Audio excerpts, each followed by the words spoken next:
Bonjour.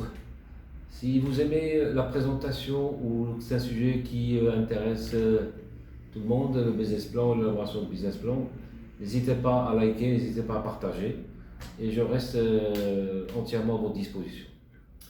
Alors maintenant, je vais essayer de parler sur l'exploitation prévisionnelle, sur l'attitude à prendre et notamment un porteur de projet, il est mieux placé que le banquier parce que le banquier, il ne converge pas vers tous les secteurs, mais il essaie de faire une cohérence, il essaie de faire une certaine convergence et des recoupements. Alors vous êtes mieux placé que quiconque pour défendre votre projet.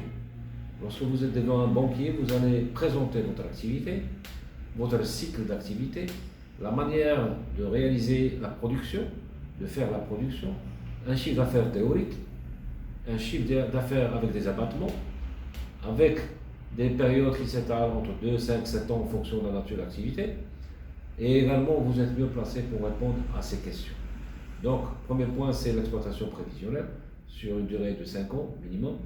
On peut aller jusqu'à 10 ans, 12 ans s'il y a le long moyen terme. Mais aussi un avis sur la détermination de la production, donc être à la hauteur sur comment produire, quelle façon de produire, quels sont vos moyens de production théoriques et pratiques. Et donc, il y a une partie qui s'appelle la production, et par la suite, on peut déterminer à partir de la production un chiffre d'affaires qui est basé sur un prix du marché ou un prix qui va être destiné à la réalisation de vos projets. À partir de cette production de chiffre d'affaires, nous avons bien entendu des achats. Les achats de matières premières, de produits semi-finis, de produits finis, donc des achats qui servent à réaliser votre production, votre chiffre d'affaires. Bien entendu, après, il va écouler tout ce qui est travaux, fournitures externes, des frais, des charges de personnel et coûts sociaux, des impôts et taxes, des amortissements qui concernent le matériel et des charges financières. Des charges financières qui comprennent aussi bien le coût de l'investissement sur le plan financier et également des charges financières de l'activité, donc un niveau de pourcentage du chiffre d'affaires qui va être retenu. Donc, à partir de cette exploitation prévisionnelle, je pense que vous êtes mieux placé pour défendre votre cycle d'activité, votre production. Donc n'hésitez pas à parler à votre banquier, parce que le banquier, il essaie de faire des recoupements, il essaie de faire une cohérence de ce que vous racontez, et donc essayez d'être le plus cohérent, le plus lisible, et déterminer avec succinctement toutes les composantes de votre chiffre d'affaires, de votre production, et n'hésitez pas à décrire succinctement vos charges d'exploitation. Donc à partir de là, on peut discuter de là une notion importante. Nous avons un programme d'investissement, nous avons une exploitation prévisionnelle.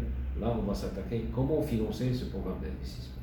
Parce qu'à partir d'un programme d'investissement, de l'autre côté, on doit chercher des ressources.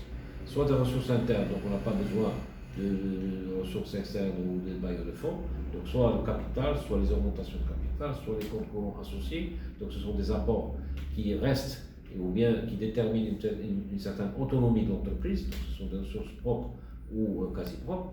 Sinon, il y a quand même un financement externe, aussi bien dans le cas de leasing, dans le cas d'un crédit à moyen terme ou à long terme, et donc il y a une certaine dépendance de bailleurs de fonds externes. Bien entendu, une étude de rentabilité doit inclure tout ce qui est coût financier, donc l'analyse de résultats ou taux de rentabilité interne. Donc à partir du plan de financement, on va déterminer aussi bien les modalités de remboursement, les différés ou la grâce différée ou durée de grâce qui sert à ne pas rembourser les agios ou les intérêts les 2 premières années.